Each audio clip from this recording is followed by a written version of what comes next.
Eu acho que o Presidente da República, o Ministro da Defesa e o Parlamento fizeram um erro. Repare, Marcelino da Mata foi um militar condecorado, muito condecorado, dizem que o mais condecorado da história do Exército Português, compreende-se as circunstâncias em que isso aconteceu, no contexto de uma guerra colonial em que ele tomou o lado do exército de ocupação do seu país contra o seu próprio país. Bom, isso é uma escolha que ele faz, escolheu fazer parte do Império Português, ser soldado do Exército Português, é a escolha que ele fez. O que não se pode confundir é a forma como Marcelino da Mata atuou como militar com a forma como outros militares o fizeram.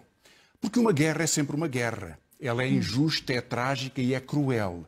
Mas crimes de guerra só alguns cometeram. Só alguns cometeram.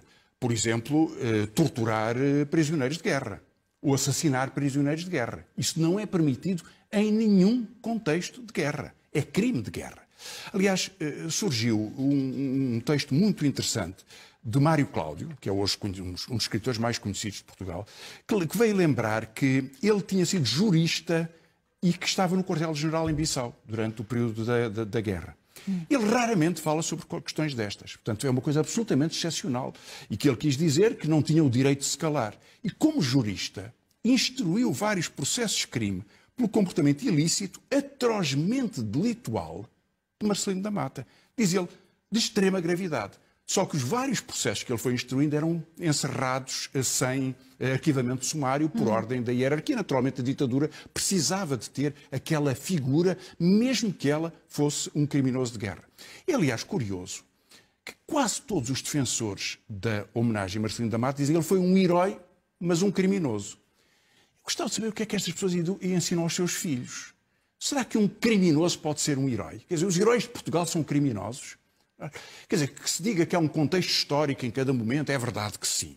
Mas um criminoso, alguém que cometeu crime, pelo qual deve ser punido à luz da lei e à luz dos princípios de humanidade fundamentais, não pode ser apresentado nas escolas portuguesas como um herói.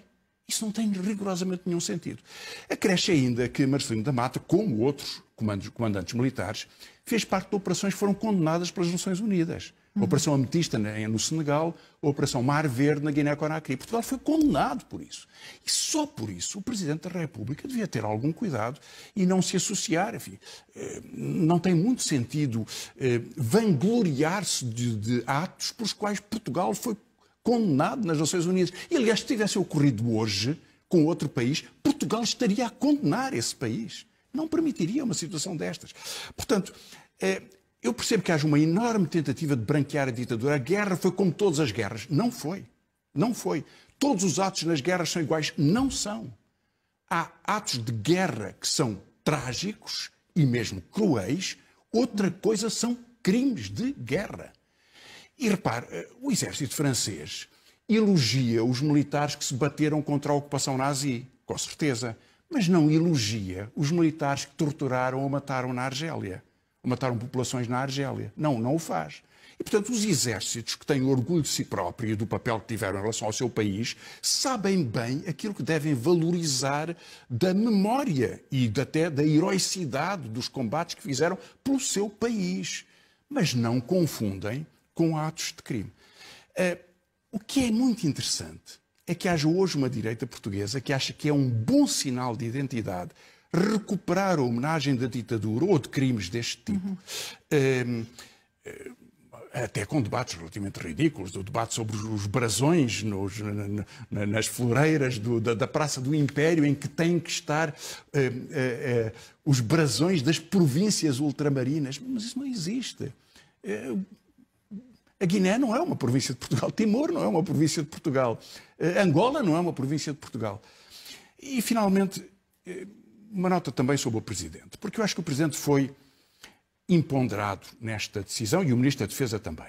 Repare, se isto não fosse com a Guiné, mas se fosse com Angola ou com Moçambique, o Presidente não tinha feito o que fez. Não tinha feito o que fez. Porque ele sabe que a Guiné é um Estado destruído.